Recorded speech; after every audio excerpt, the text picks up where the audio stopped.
Welcome to Roll for Soup, where I let statistical probabilities decide my lunch. As always, we are inspired by Roll for Sandwich. You can find it here at Adventures in Ardia.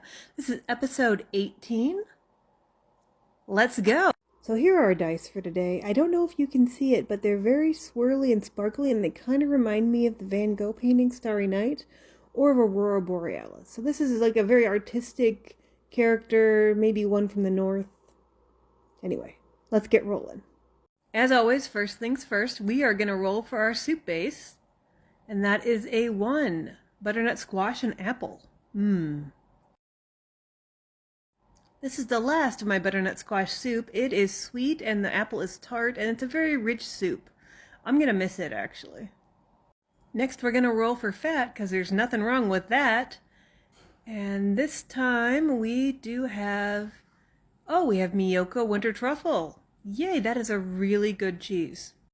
Here is the winter truffle cheese. I don't know how good it looks in the soup, but it is an amazing cheese. It is rich and earthy, and it has paired well with everything I have tried it with. Now we're to the point of the game where we ask that seminal question, where's the beef? Because it's not on this list. Well, we still don't know where the beef is, but we got a fried egg. So here's our fried egg. It's going to add some crispiness and richness with the yolk. And that yellow surrounded by white, surrounded by the orange soup is looking pretty tasty to me. Now we're on to the Fresh Prince. Why do we call it the Fresh Prince? Because it makes me smile. And serotonin in this economy? Are you kidding? And that is a 1, tomatoes. Here are our tomatoes from Costco. They're going to add a little hit of acidity, which will never hurt anything. And they look really nice with our warm color palette. Let's roll for our next element. Let's find out how spicy our meatballs are going to be today. We're just going to give it a little swirl for good luck. And that is 18, ginger paste. Here's the ginger paste I have. Ginger pairs really well with carrots. I've also paired it well with pumpkin. And butternut squash is not that different. So we should be in a good way here. It definitely fits in with the warm theme as it brings a lot of warmth and vibrancy to dishes. All right, let's keep it crunchy and not creepy and roll for our final element that'll go on top of the soup.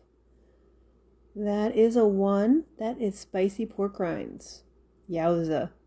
So here are my spicy pork rinds. I get them from Pork King Good, and I love the Hulk smash moment I get to have while crushing them on the food. Let's make sure we get plenty of those on there. You know I like to taste what I add. And let's find out what kind of waffle we'll be having with this today. Now we're on to our final roll of the evening for the waffles. And today we have pumpkin 6. So onto a hot and oiled waffle iron, we're going to put our pumpkin batter. There's a good tablespoon and a half of pumpkin in here, as well as a lot of pumpkin pie spice, so that should really come through. And here's our golden orange waffle. It is looking good and ready to eat. Let's go. So this is certainly the most color-coordinated soup I've ever made. Let's see how it tastes. So I'm using 2 spoons to break apart the egg, and the richness of the yolk and the cheese really cuts the spiciness of the pork rinds and the ginger together. The tomatoes are just a little acidic, making everything brighter. And the pumpkin waffle is just beautifully blended in with the butternut squash. I've got to say, this is a really, really good blend. It's not out of this world, but it's comforting. And it's warm. And it's just been such a cold snap this week that it's just like such a welcoming thing to have right now. So I am really enjoying this. We're going to eat every last bite. Now the only question left is, what are we going to call this? So with all of the orange and the red and even the ginger, it must be a Wesley. So that's what I'm going to call it, and I'm going to give it 8 out of 10. As always, I really enjoy spending time with you. I appreciate you watching my stuff. Thank you for watching. I love you. Good night.